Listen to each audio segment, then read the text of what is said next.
Welcome you all to the live session 11 on the course of the fundamentals of manufacturing processes. Here we will be solving some of the problems based on the lectures of week 11. So let's get started with the first question. Please read the problem and try to find out the solution, which is the correct option, and you can give your response in the polling section. After that we will discuss it together. Meanwhile, I will create the polls.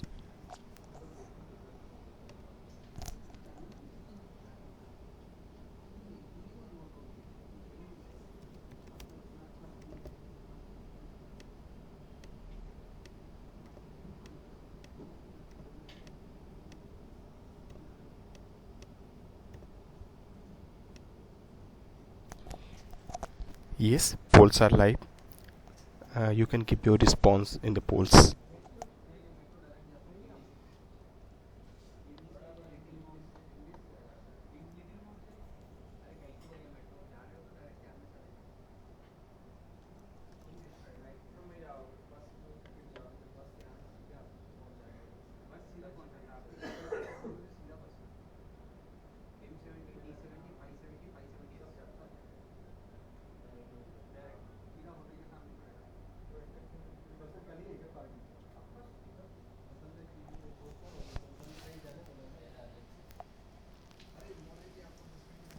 If you are facing some difficulty to understand the problem, please let me know.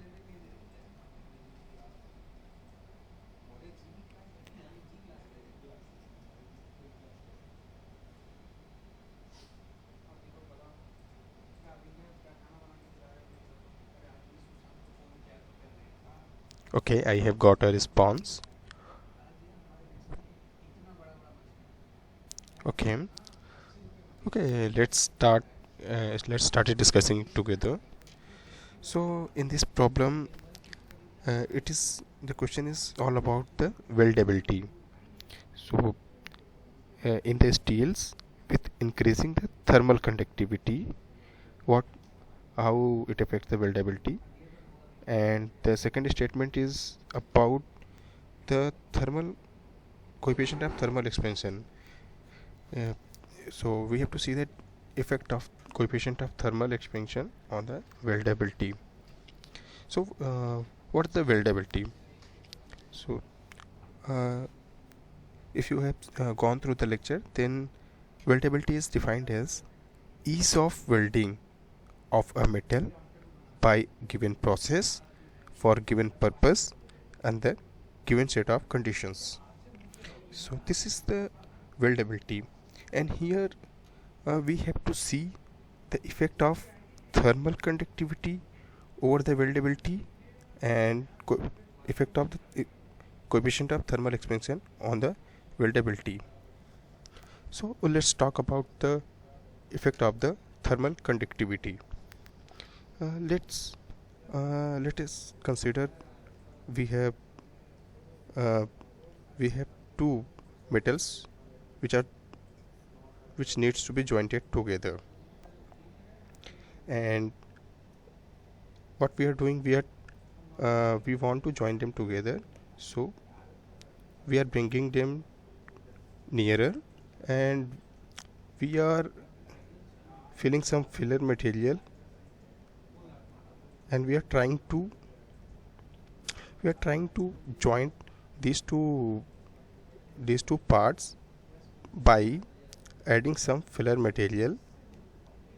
And how we are filling the filler material inside it?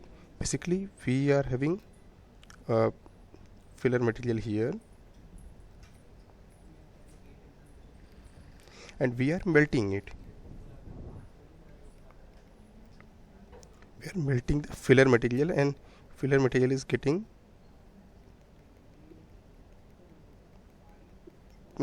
collected here. So as well as we are hitting these two areas also, where these materials go and they will get fuse each other, and ultimately they will form a joint. So what will happen if we have higher thermal conductivity. What we are doing, we are providing heat in this region, and we are melting the material, and this is called the fusion zone.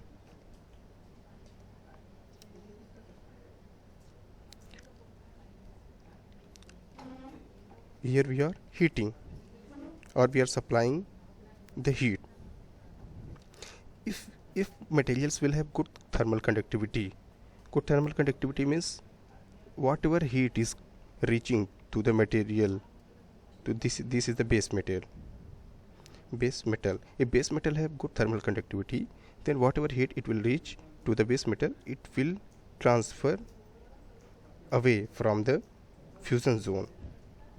So if it is a good conductivity, then the heat will rather than heat is being utilized for the melting, it will get transferred to away from the fusion zone.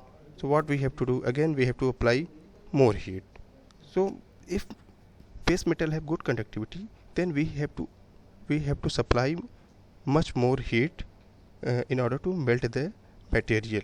So welding will become difficult because we have to provide larger energy. So good thermal conductivity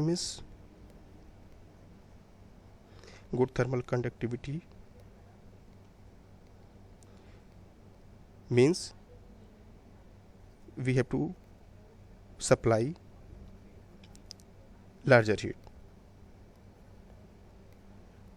which means it will lowers the weldability.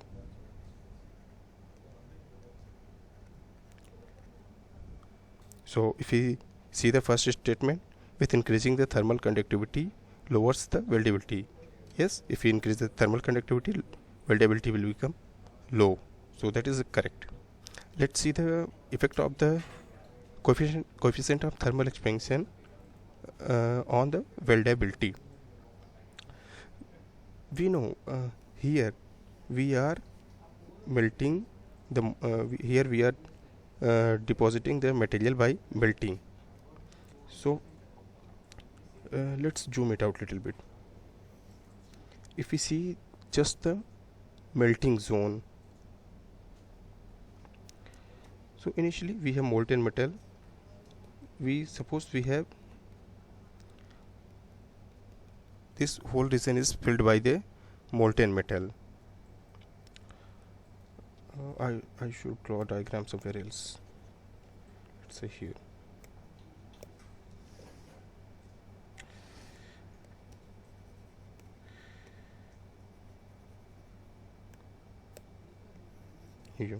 Here I am drawing the molten metal. This is the area of the, here we have molten metal. Now as soon as this material will get melted and we stop applying the heat, then what will happen? Here we have atmosphere. So the molten metal which will come in the contact of the atmosphere, they will start cooling faster and they will become solidified. Similarly, the material which are near the base metal, they are also solidified earlier, and whereas the molten metal which is in between region, it will not get solidified immediately. And we know because of the thermal expansion, when we cool the molten metal, there is a shrinkage of volume takes place. So already here we have two regions. One is the already solidified and another is the it is still remain in the molten form. And now when solidification will start in these regions, here, then what will happen? They will try to contract because volume shrinkage will take place on cooling. Since already if the molten metal near the already solidified, if we see these regions which are already solidified, and here if the molten metal try to solidify, and they will face some difficulty, they will find restriction during the volume shrinkage. Why? Because the already solidified metal will not allow the metal near to it to shrink away from it, and because of that there is a generation of tensile residual stress place. There is generation of residual stress because the molten metal, the near already solidified zone, face restriction for the volume shrinkage. Therefore residual stress generation will take place. Residual stress. So why this residual stress came? It came because of volumetric contraction during the solidification, and that happens because of coefficient of thermal expansion. And the degree of residual stress will directly depend on the how much coefficient of thermal expansion is. If coefficient of thermal expansion is higher, then residual stress will generate. It will also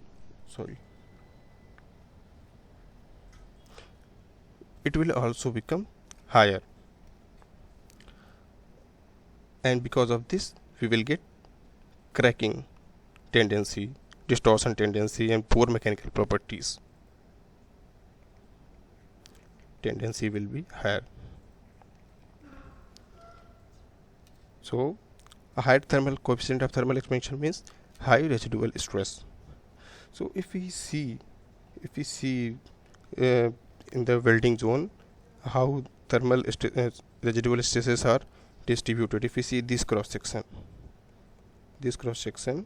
so here if we in this zone we will get tensile residual stress, but very near to it we will get compression residual stress zone. So it is like this. Similarly, if we cut the welded metal along this cross section, then very near the ends we will get a compressive zone, whereas the in between we will get a tensile residual stresses, and we know tensile residual stresses are harmful, and therefore weldability will be poor.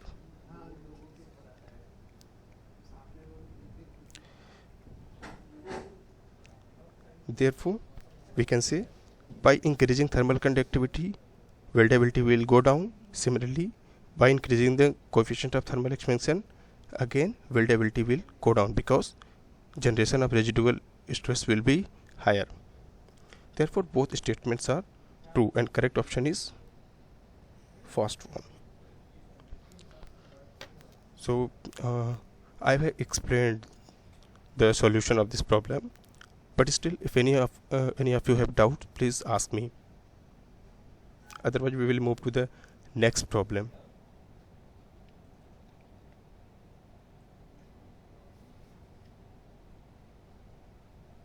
Okay, it seems there is no doubt, so quickly let's move to the next problem.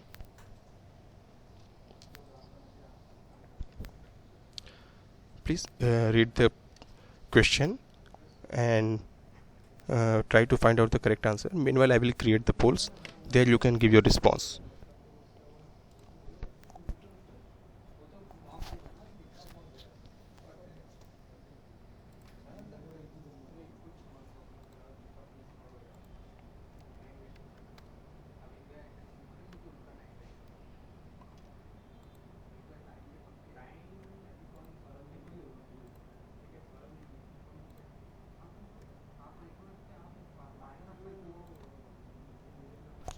Yes, polls for question 2 is live. You can give your response in the polling section.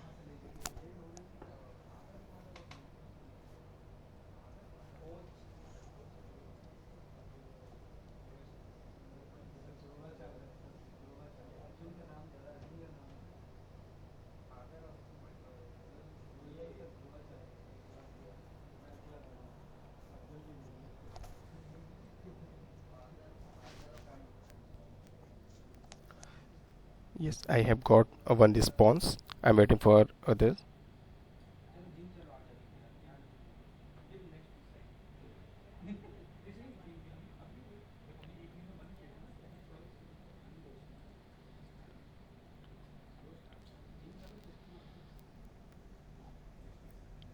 Okay, whoever have answered is correct.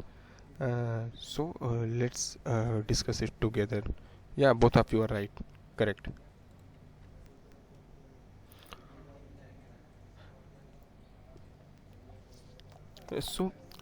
Question is all about the eutectic alloys.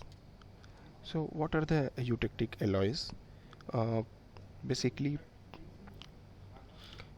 uh, this kind of system is called the eutectic system. Here, we have in alloys what we have. We suppose we are taking alloy of two materials A and B. So, so there can be there are many possibilities of the composition of A and B in order to form the alloy. So here we are just taking an example. Suppose here x-axis shows the composition of A and as well as the composition of B, and y-axis shows the composition of temperature. So if we see it, let's say it has some particular composition. If we see like here let's say percentage of A is let's say 70%, and here percentage of B is remaining 30%. Percentage of B will be 30%. We took a composition and we are trying to heat the material. So we keep on heating the material till it becomes a liquid state.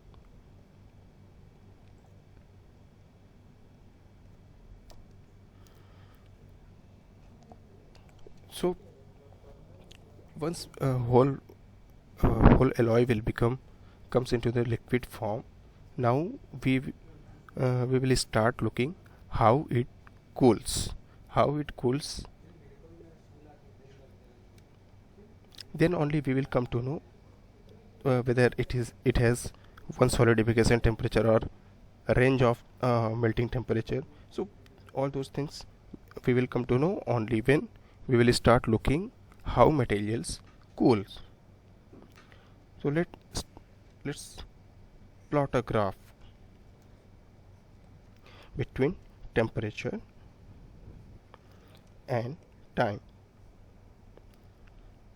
So here earlier what we have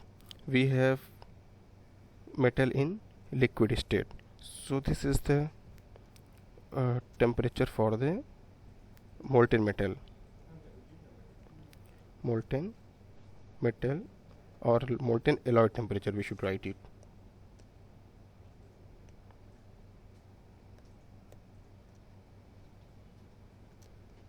Molten alloy temperature.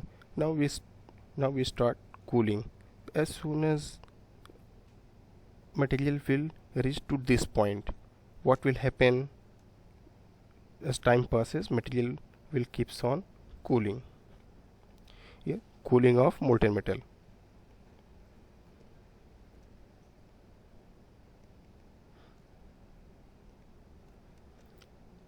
At this point, what will happen? At this point, material will start to become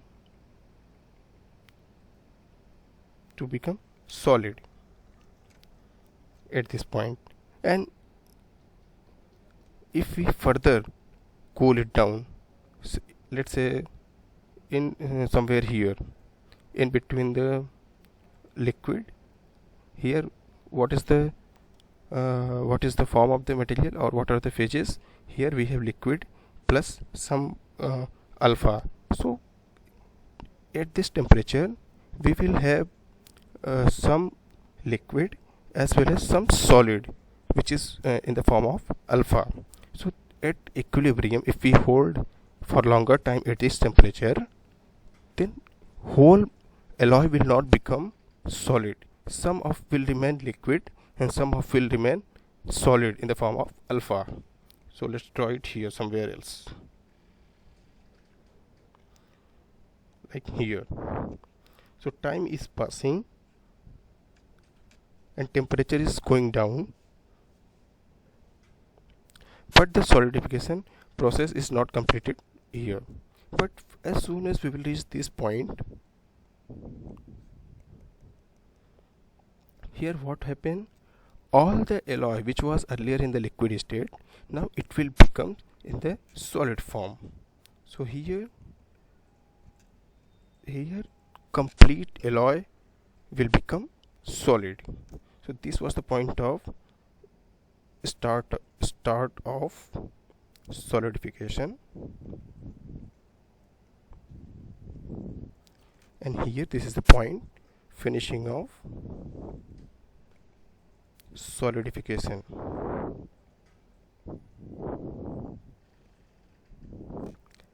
After solidification ends, on further cooling it down, basically the temperature of solid metal will decrease to the room temperature. Cooling of solid alloy.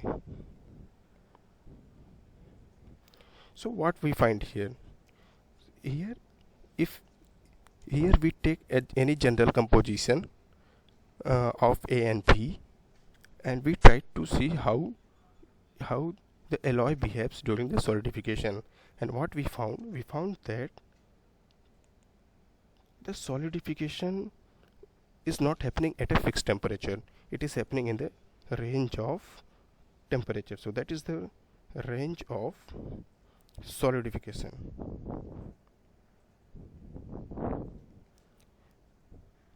So if you take any general alloy, it has tendency to solidify in a range. So but there is something special. If we again see at a particular composition like here, that is called the eutectic point. At this point we have liquid, and after, if we try to cool it down, suppose we have liquid metal here and now we are cooling. So as time passes, at this point what will happen, again we will plot graph temperature and time.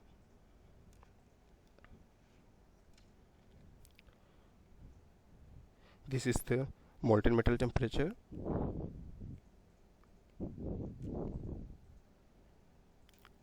and now we start to cool it down. So we keep on cooling. So as soon as we reach near this point, what will happen? Here at this point, solidification will start, and time will keep on passing until complete eutectic alloy. Here it is the eutectic composition, we can call it eutectic alloy composition.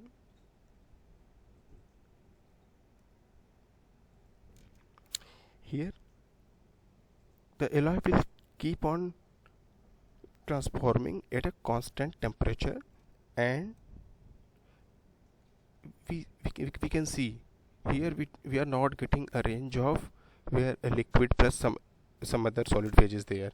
Here after liquid we are directly entering into the complete solid zone. So the whole alloy will get solidified at constant temperature here. So this is the start of solidification,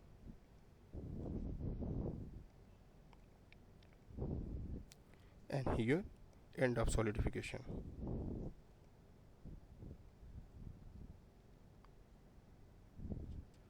After this, cooling of solid will happen. Cooling of solid alloy,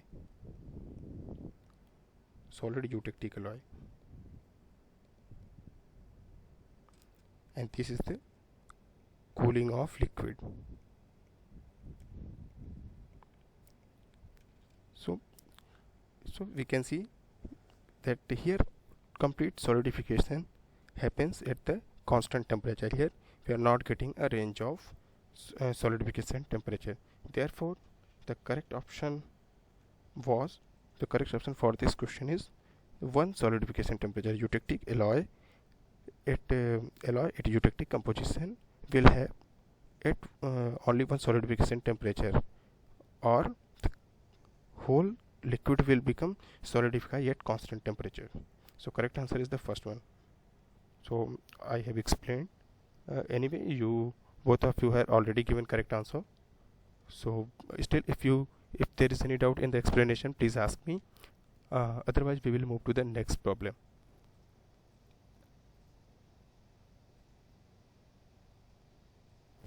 Okay, it seems it is clear to everyone. So let's move to the next problem. Please read the problem and try to solve it by yourself first, and after that we will solve it together. Meanwhile, I will create the polls. You can give your response in the polling section.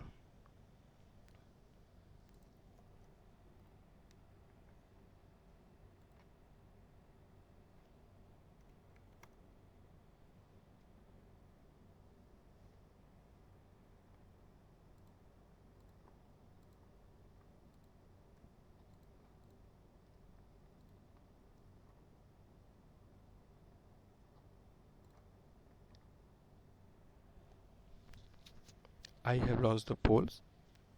Please take some time to solve it, and then you can give your response.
Yes, I have received the response.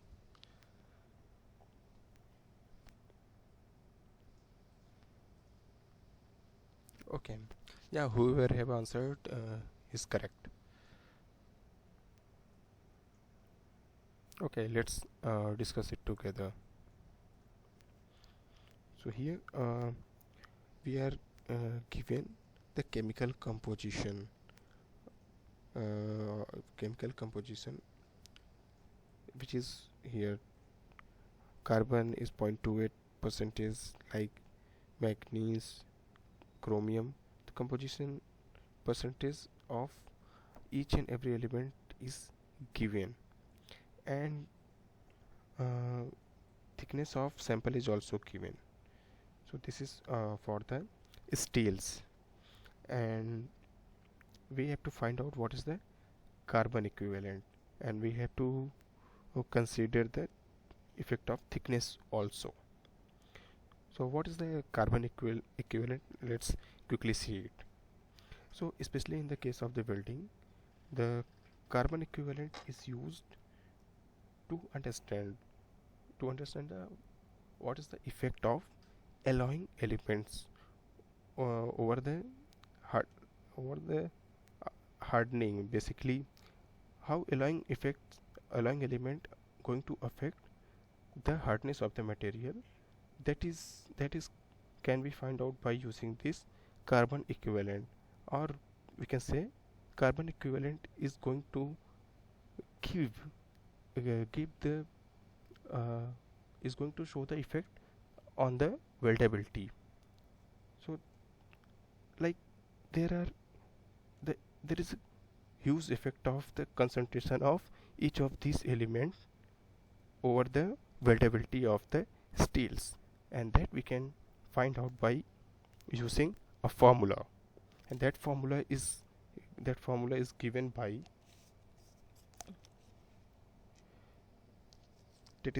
CE equals to, but here composition will all the composition we will take in the weight percentage of carbon plus weight percent of manganese by 6 plus weight percentage of chromium plus weight percentage of molybdenum plus weight percentage of vanadium divided by 5 plus weight percentage of nickel plus weight percentage of copper divided by 15. So this is the formula to calculate the carbon content equivalent in the steel, but this formula doesn't considers if the effect of the thickness of the component. So therefore we have another formula which is called the compensated carbon equivalent, that is CCE, compensated carbon equivalent, and that formula is given by this CE plus 0.00425 multiplied by thickness of the component. Now we should start substituting the values in this formula in order to calculate the carbon equivalent after considering the thickness of the component. So we can write directly CCE is equals to percentage of carbon is how much, that is 0.28 plus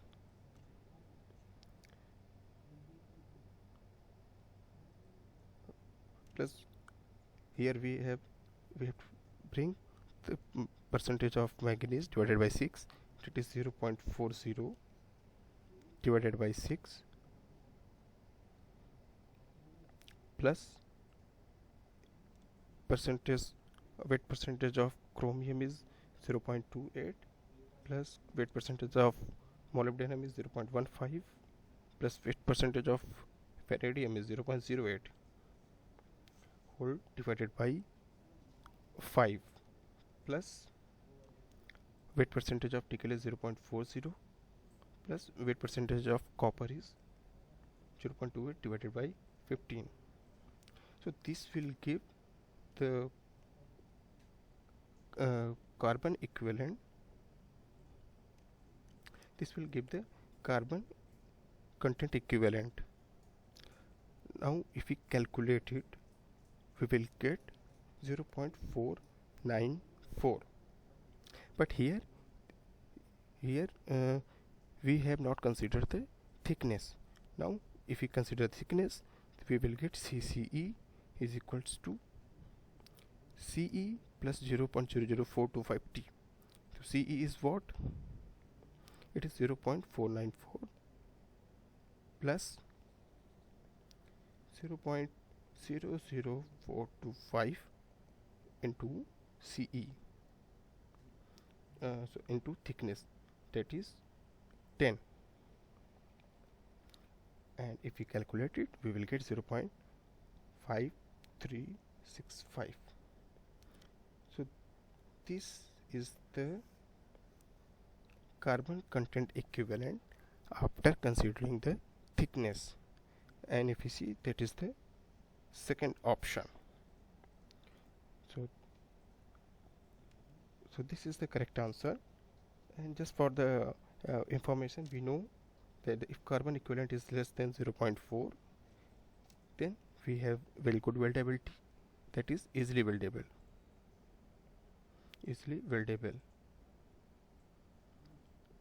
And if CE is between 0.4 to 0.7. Then we have to do some treatment over the base metal, like preheat, or we have to surface finish.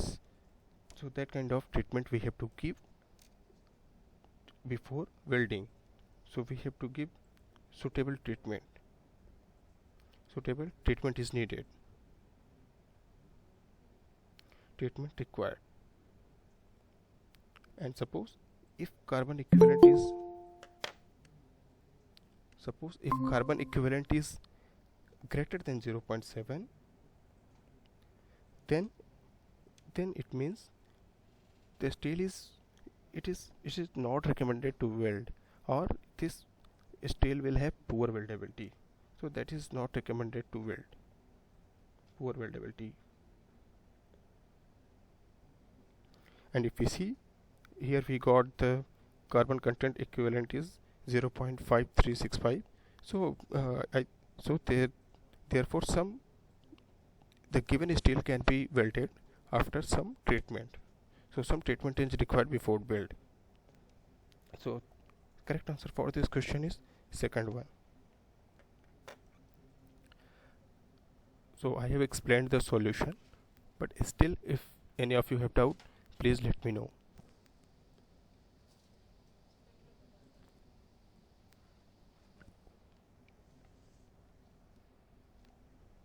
Okay, it seems there is no doubt. Let's move to the next problem.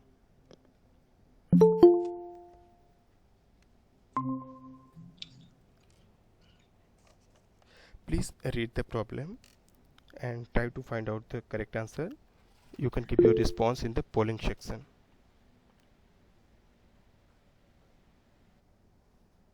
I am creating the poll. You can give your response in the polling section.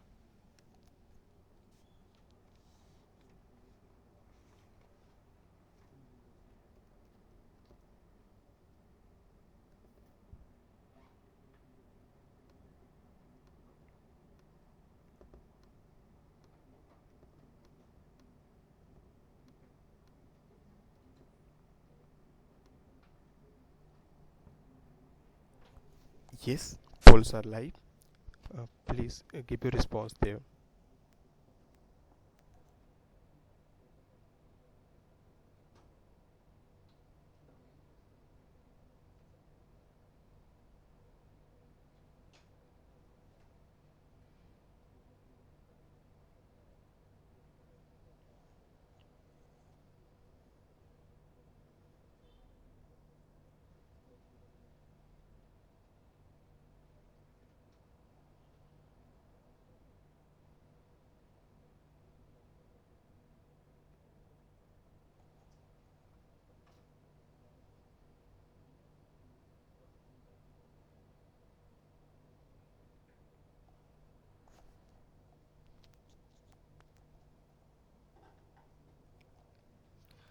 If you are facing any difficulty to understand the problem, please let me know.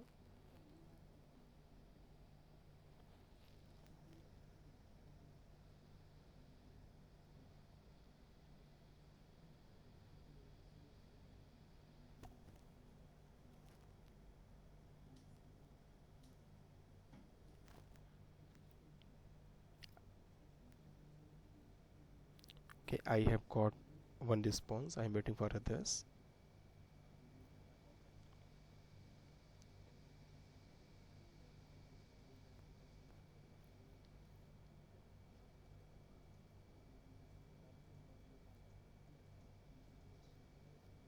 Okay, yeah, whoever have answered is correct.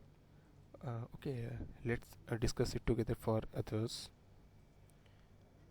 So in this problem, it is being asked the primary purpose of soaking step in the heat treatment of steels, like normalizing or annealing, is. So the options are hardening of metal, increasing the cooling rate, decreasing the cooling rate, and last one is a homogenization of composition and phases.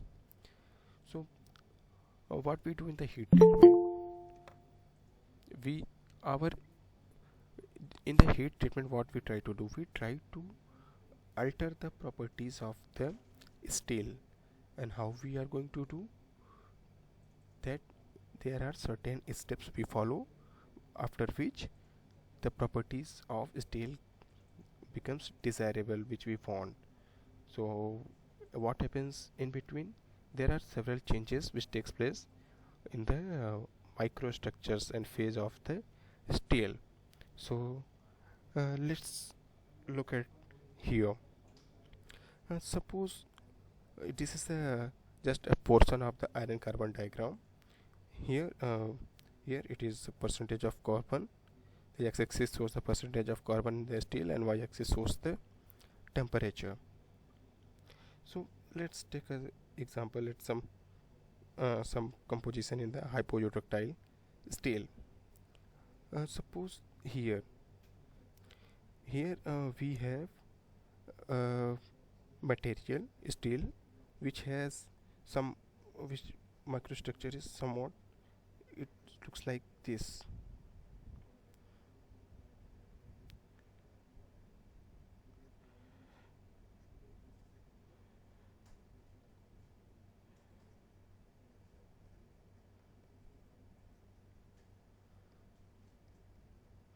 So it will have typically some alpha means what? It is ferrite, and Fe3 it is cementite.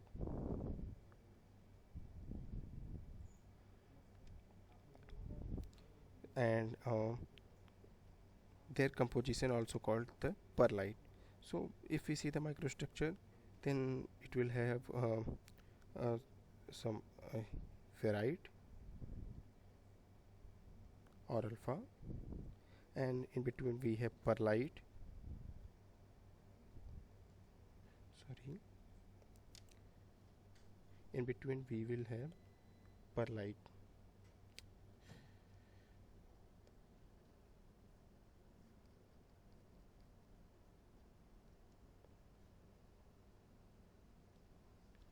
And now we want to change its properties. Suppose earlier we have perlite which is coarser,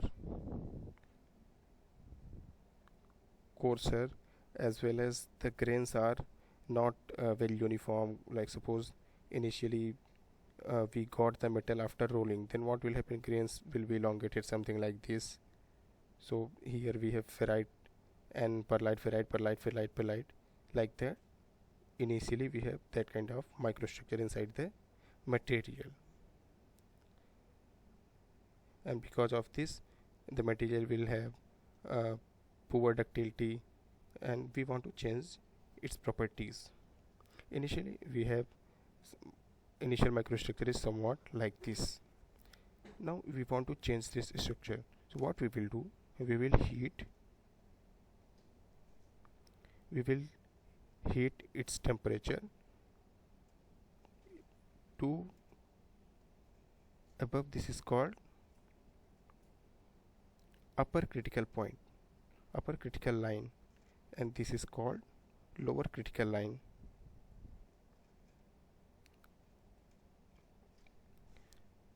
Or this is called upper critical temperature, this is called lower critical temperature.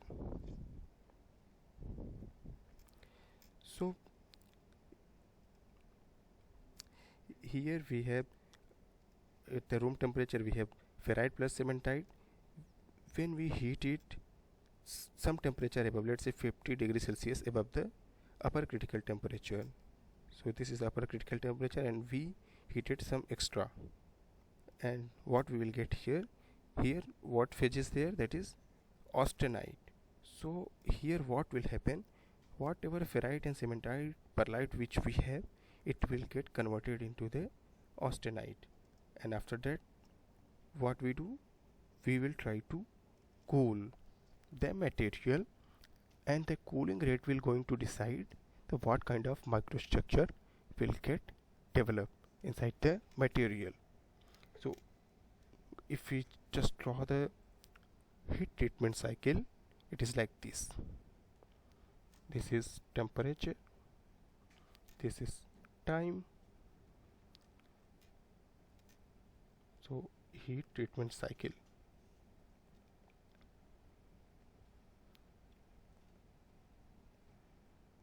So initially we have material at the room temperature.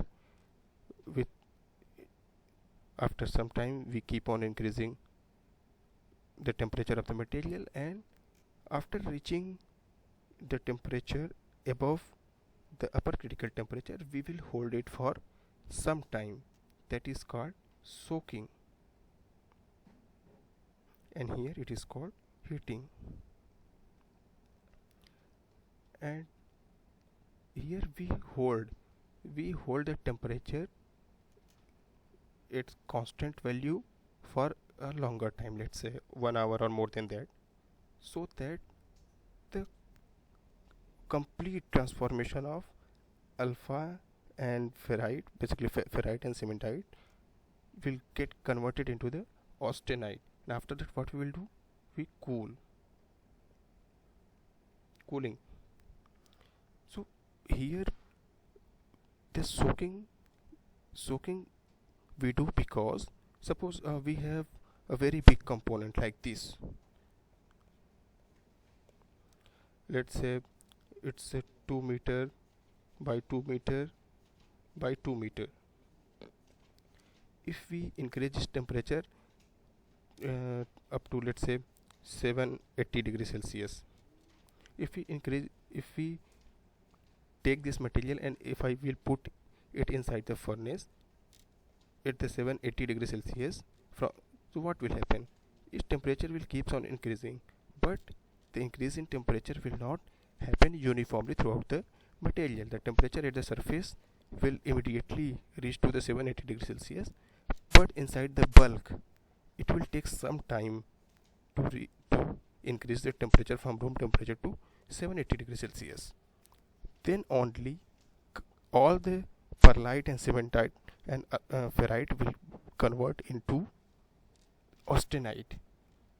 So if we see the core of the metal, then it will take some time to reach the soaking temperature. So this was the surface, this is the core. So suppose if we have reached the temperature like here and we didn't have waited for some time, and we immediately cool it down, what will happen? Then only surface properties will get changed. Inside the core the material will remain as it is, whereas if we want the complete component if you want to change the properties of complete component, then we have to leave the material for some time at the soaking temperature, so that the composition will become homogenized. And after that, if we cool, then the change in properties will become uniform throughout the material. Therefore the correct option is the fourth one. Soaking step is used because so that the surface as well as the core of the material will become homogenized, and after that we will cool it so that we will get a uniform properties throughout the material. So correct option is fourth one. So I have explained the solution. If any of you have doubt, please let me know. Otherwise we will move to the next problem.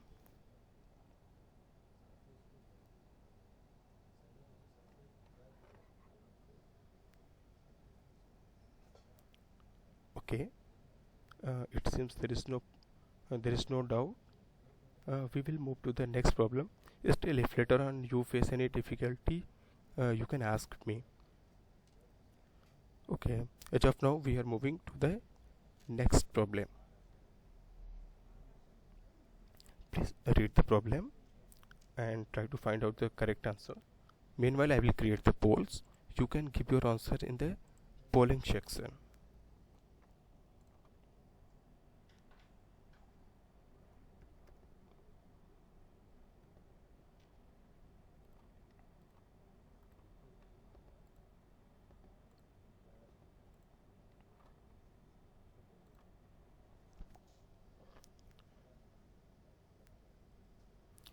Yes, polls for the question number 5 is live now. You can give your response in the polling section.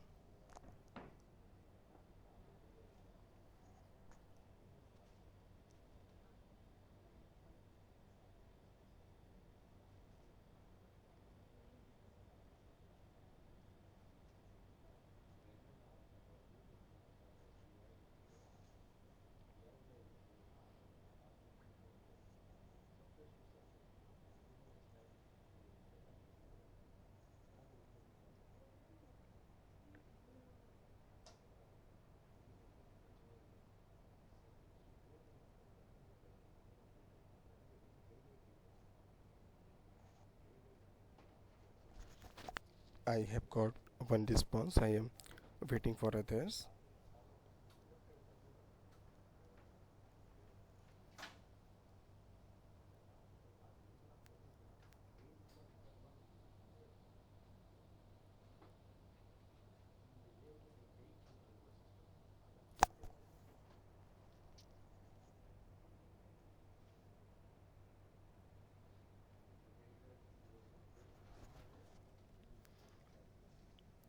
Okay.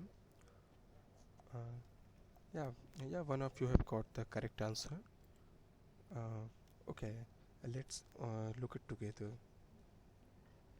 So, what is the strain hardening? So this problem is all about the strain hardening.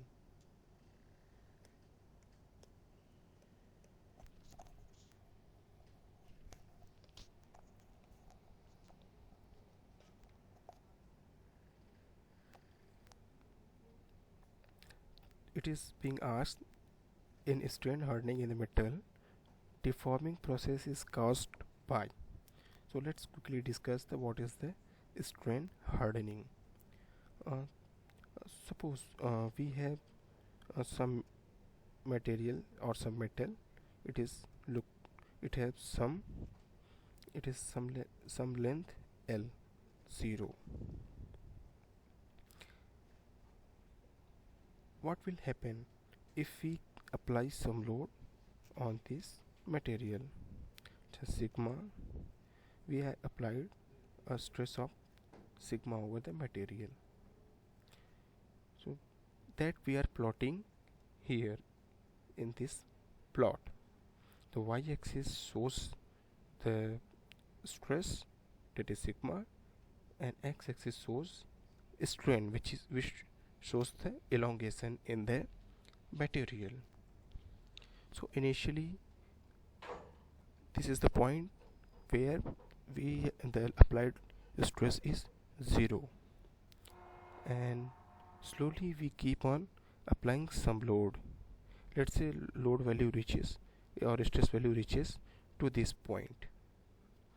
So what happens till if we apply load this much, and what will happen, the there will be some strain will generate. So this much of strain will generate, or there is some increment of length that will take place in the material. But this, if we remove the load, then what will happen, again material will come to its original length. So if the applied load is less than sigma y, this is called yield strength.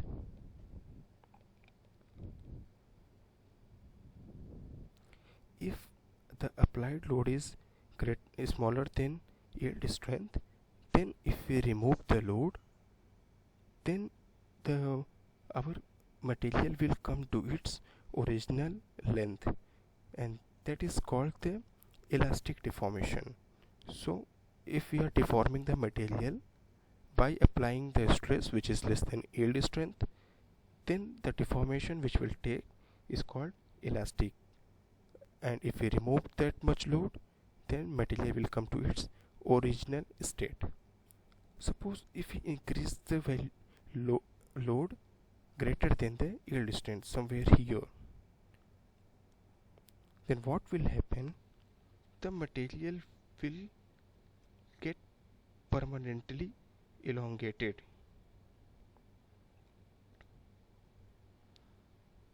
So material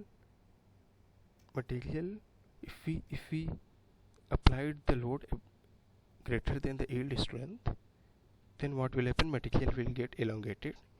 Even if we remove the load, the material will not come to its original length. So here the length will become something greater than L0. Likewise, if we keep on applying the load, the length of the component will keep on increasing. And suppose we have applied load here, material will get deformed this much. So here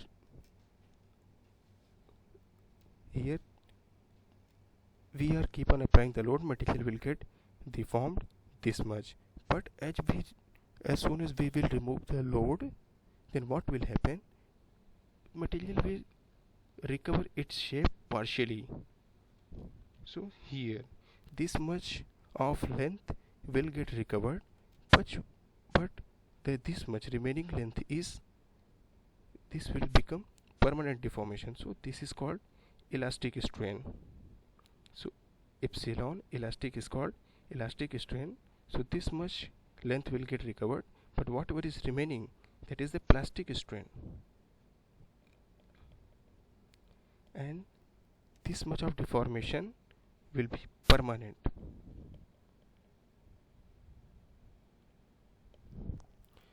So we had initial material length of L0. It has yield strength of sigma y. Now we applied some load to, let's say, until here, that is sigma capital Y, or let's say sigma x. We have applied some load here, sigma x, then its length will become sigma x, and its length will become capital L. And now its yield strength will not same as the sigma y. Earlier its yield strength was sigma y. Now its yield strength will become something different, and that difference will be how much? So that is this much, sigma x. Basically we applied the load on initial component up to sigma x, and we removed the load, and our component get elongated permanently, as well as its yield strength also increase to the value of sigma x. Now we will take this component and we keep on applying the load, which is here. We keep the elongated component and we keep on applying the load here. Now what will happen? The yielding or the plastic deformation will happen at the larger stress value.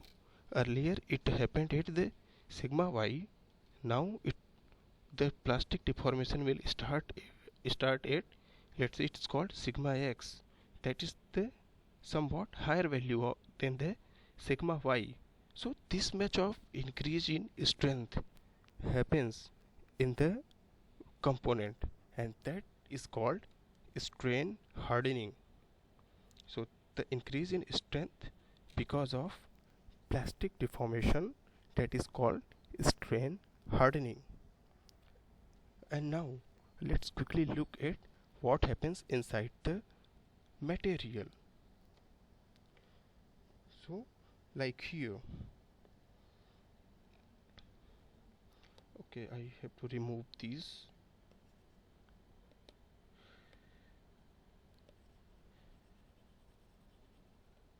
Okay, so what is the meaning of plastic deformation? Plastic deformation means permanent deformation, and that happens because of because of something called dislocation. And what is the dislocation? So if we see the material, ideally it should be like this. So there should be a proper arrangement, it should be perfect, there should not be any imperfection or defects. This is the ideal, but it is not the case. There is some defects will remain always present inside the material, and one of that kind of defect is called dislocation. And how dislocation is defined? It is defined as a presence of extra plane. If you see here, this is the extra half plane. Ideally ideally this should have gone to the down like this, but this is not the case. The material, there is a presence of extra half plane. This is extra half plane, and that is called the dislocation defect. So presence of extra half plane, it is called the dislocation defect. And when material deforms plastically, then what happens? This extra half plane keeps on moving forward. So when we deform little bit, it will reach from this position to this position, and further if we deform, then it will reach to the here, and if we further deform, then it will go further. So plastic deformation happens because of movement of dislocation. Plastic deformation, it happens because of dislocation movement.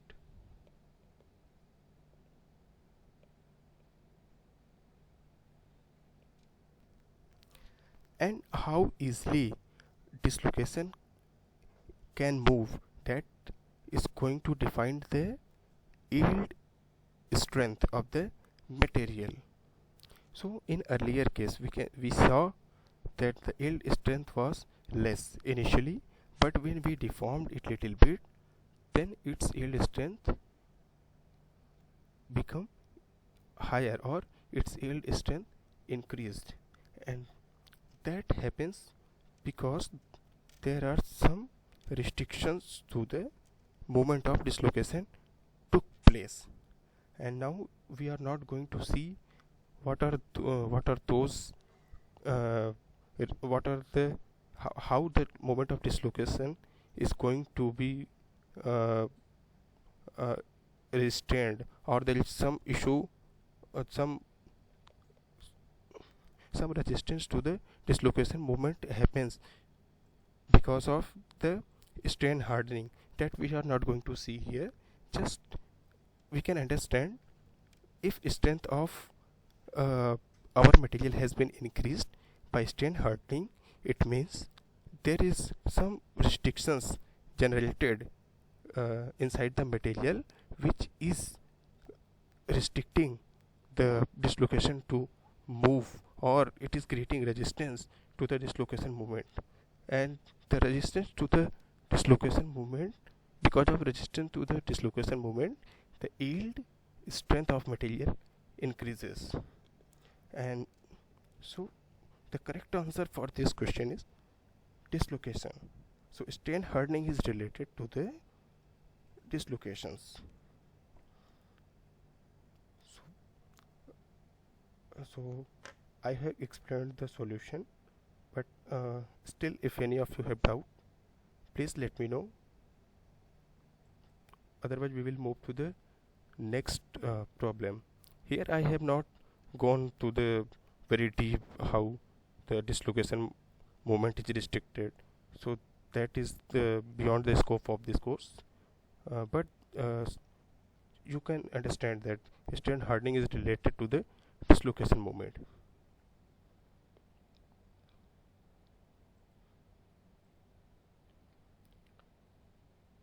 Is it okay? Shall I move to the next problem?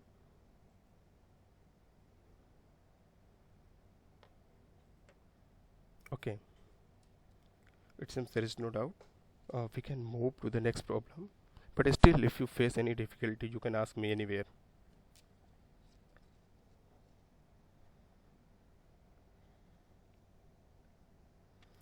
Please read the problem and try to find out the correct answer.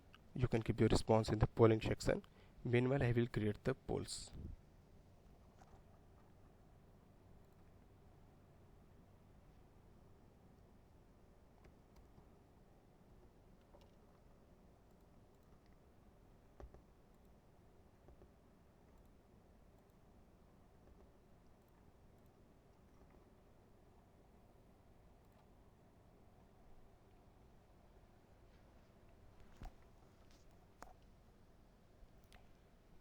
Polls are live.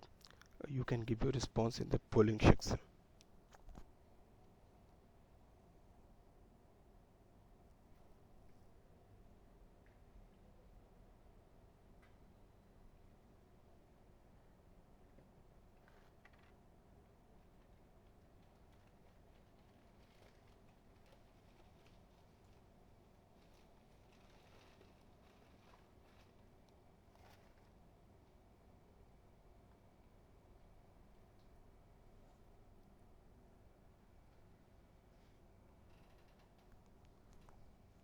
I have got a response. I am waiting for others.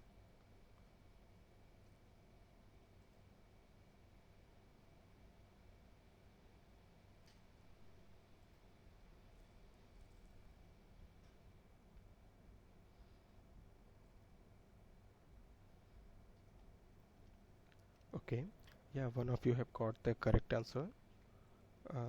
Let's discuss it together. So here the primary objective of normalizing of hardenable steel is. So let's quickly see what is the normalizing. Suppose already we have discussed from the iron carbon diagram. We are having iron carbon diagram something like this. So here we have temperature. Here we have percentage of weight percentage of carbon, and this is called the upper critical temperature, and this is called the lower critical temperature.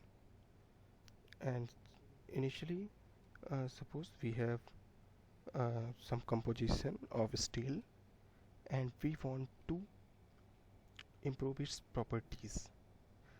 So in any of heat treatment cycle we know what we do. This is time, sorry, temperature. This is time. We already learned that first thing is heating, then soaking, and then cooling.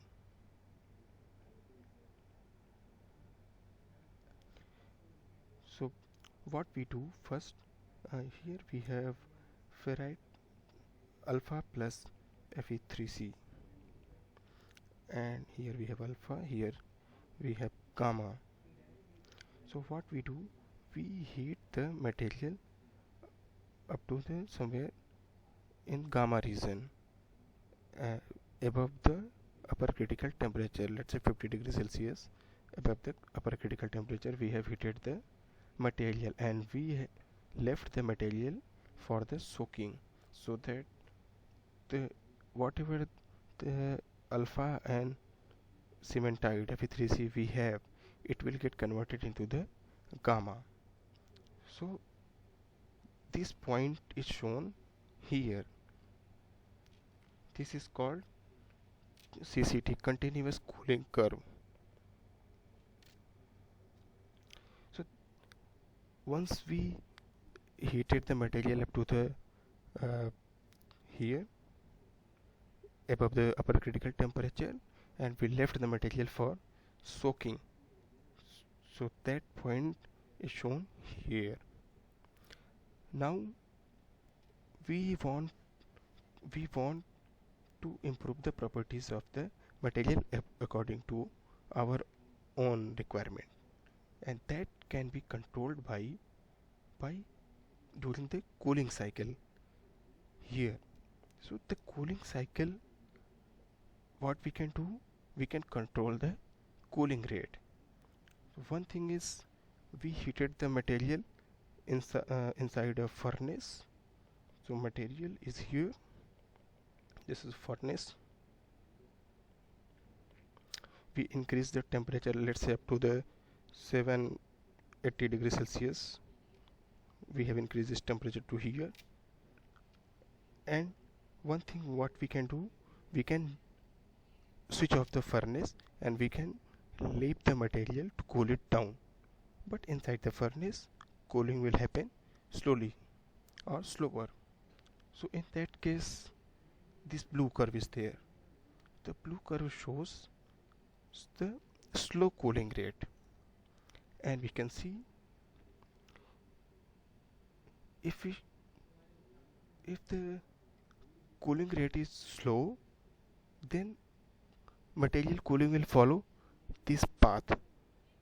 Here we have time, and here we have temperature. Slow cooling means temperature will fall slowly, and this is called the transformation line, the red one and blue one. So this is the austenite line, austenite or gamma line. Here we have gamma, and this line is there, and this is called the perlite line. So in this region, transformation from austenite to perlite takes place. But if the cooling rate is slow, the after the finishing of transformation, so at this point, the steel which we will get, it will have coarse microstructure, or we will get coarse perlite.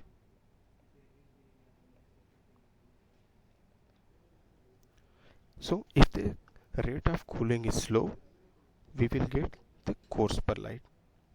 But what will happen if we increase the cooling rate? Here the temperature will fall down quickly, and transformation will happen in this region. And in this region, when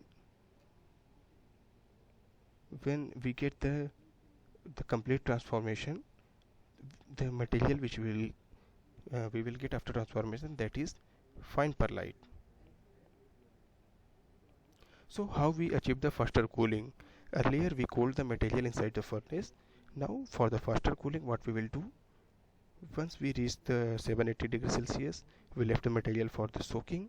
After that, we switch off the furnace and we open the furnace, and we bring out the material in the air, or we can blow some air. So if we forced air, so if we blow some air, then material will cool quickly. And because of this quick cooling rate, after the transformation, the steel which we get, that will have microstructure, which will have fine perlite. So we will get fine microstructure.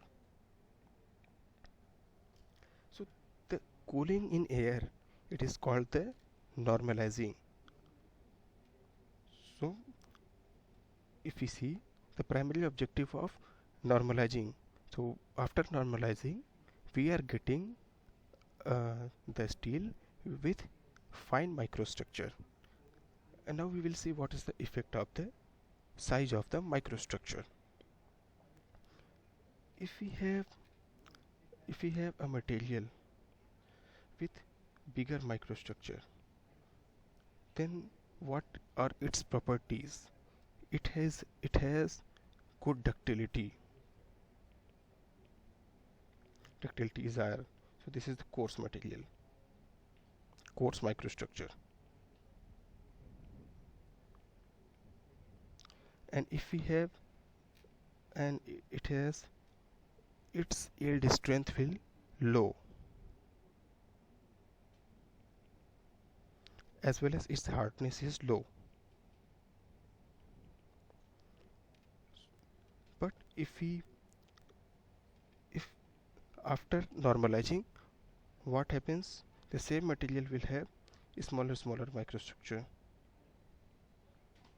or the perlite is fine. Perlite fine means the distance between the ferrite and cementite will become smaller. So if we refine the microstructure, then what will happen, its strength will improve significantly. Strength will become higher, hardness will become higher. Somewhat uh, somewhat decrease in ductility will seen. Ductility will decrease by little amount, but its strength and hardness will improve very much. So that happens after normalizing, and that is the aim of normalizing. And uh, there is a relation called half-page relationship, which shows the effect of the grain diameter over the strength of the material. In general, this is true for most of the engineering materials. So here sigma y is the yield strength of the material. Yield strength of the material. Sigma naught and ky are the constant, and d is the average grain diameter. Average grain diameter. Grain dia. So if we increase the grain diameter, then sigma y value will decrease. If we decrease the grain diameter, the sigma y value will increase. So if we want to improve strength, if strength will improve, then hardness will also improve. So if we want improved strength and hardness, we have to reduce the average diameter of the grain. So that can be achieved by normalizing. After normalizing, we are refining the microstructure, we are getting fine perlite. That's why the correct answer for this question is the increase in strength and hardness. So I have explained the solution of this problem, but still if there is any doubt, please ask me.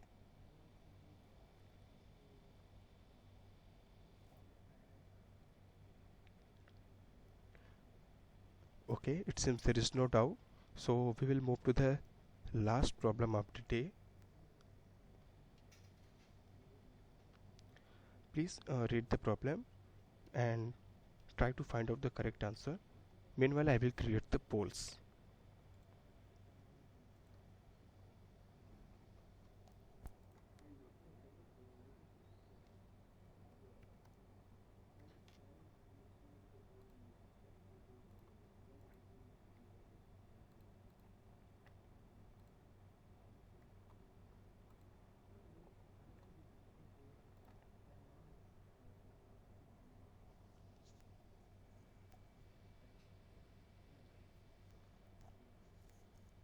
Yes, polls are live. You can give your response in the polling section.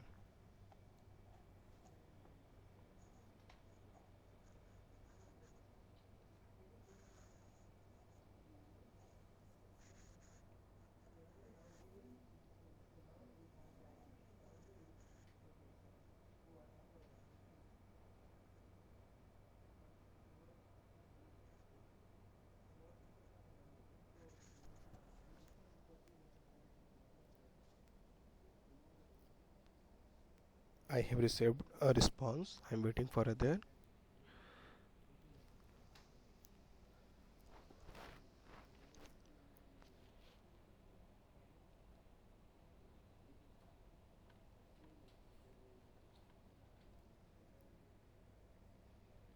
Okay, yeah, whoever have answered is correct. So let's discuss it together. The sparrow aims to improve. So this is also related to the heat treatment process. So if we see the typical iron carbon diagram, so uh, there are several reasons. So this is reason is called the hypereutectide steel, or percentage of carbon is higher here. And if suppose we are taking we want to do some heat treatment uh, on the hypereutectide steel composition, then what will happen? So first of all, what we'll do, we will increase its temperature to, let's say, some some temperature above the upper critical temperature, that is the upper critical temperature line. And if we leave it for soaking, then what will happen? The here we will have alpha plus Fe3C, and initially we have alpha plus Fe3C, and we are if we are heating it, then we are getting some composition like gamma gamma or austenite. Here we are getting austenitic composition. And if we cool down, then what will happen? Then finally we will get a microstructure which will look something like this. This is the Fe3C, this is also Fe3C. In between we will get some perlite. So this is the perlite. And perlite contains what? It contains alpha plus Fe3C. So layer by layer we will get the laminar structure in between, but in the boundary region we are getting thick layer of Fe3C.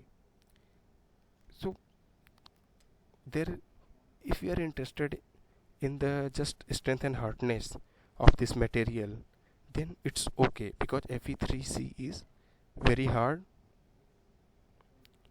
but same time it is very brittle.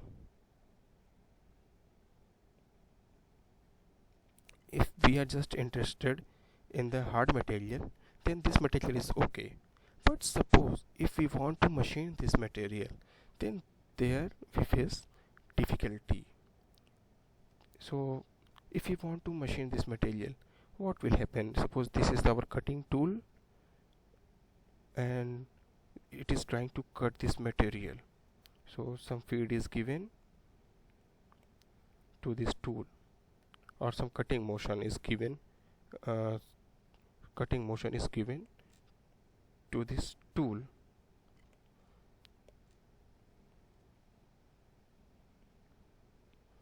Cutting motion. This is the reason of perlite. Perlite is relatively softer. So at this point tool entered into the perlite region, but as it move forward it can easily cut the perlite, but as it move forward it comes in the contact of Fe3C. What is Fe3C? It is very hard, so tool will not able to cut this hard phase. Then what will happen? It will wear out the tool, and so because of presence of Fe3C in a very thick amount, the tool will face lots of difficulty to cut the steel. So therefore we need to remove this thick layer of this Fe3C, and that process is called the spheroidization. So if we'll see here, initially we are having a microstructure which is like here. We can see these are the Fe3C. if tool will come like this, after some time it will interact with the one layer of the fe3c, it will face difficulty, then again, since it is coming layer by layer, so tool will face one the tool wear will be higher, tool wear, as well as because of this layered structure there will be lots of vibration, lots of vibration happens during the machining of this material, so that is not desirable at all. So what we do, we heat this material to a temperature a little bit below of lower critical temperature, and we leave it for some time. After that we go for the furnace cooling. Then what happens, this layered structure gets converted into the spherical structure. So now the cementite gets become converted, laminar structure of cementite gets converted into small spherical shape. Now what advantage we are getting, if tool will come, then it can cut this material easily, and vibrations will there will be less tool wear and vibration will go away. So what happens, because of spheroidizing we improve the machinability of this hyperreductide steel. So that process is called spheroidizing. So there are another kind of spheroidizing. Here we have just heated the steel below the lower critical temperature. So there are another possibility, we can heat the initially we heat the steel hyperreducted steel up to the lower critical below the lower critical temperature, then further we can increase a little above the lower critical temperature, and then again we can cool it down. Again we will get similar kind of result, where the all cementite gets converted into spherical form, and here improved machinability will be there.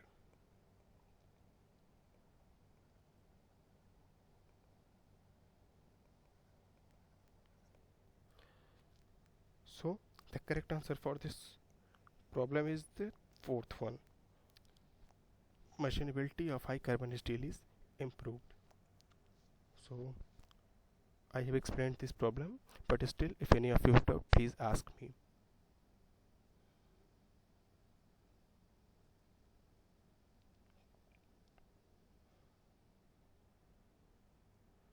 Okay, it seems there is no doubt, so we can stop this session here, and we will meet in the next week at the same time with some problems based on the video lectures of week 12.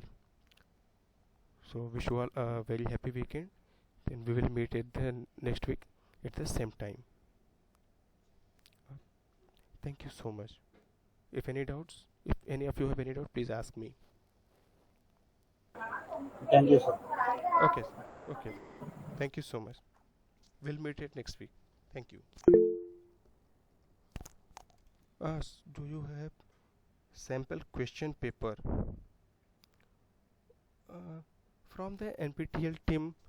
I think you won't get any sample paper, but if you have solved the assignment and if you have watched all this session, then definitely you can solve all the problems which will come in the final examination. So but as of now I don't think that you will be provided any sample paper from the NPTEL side.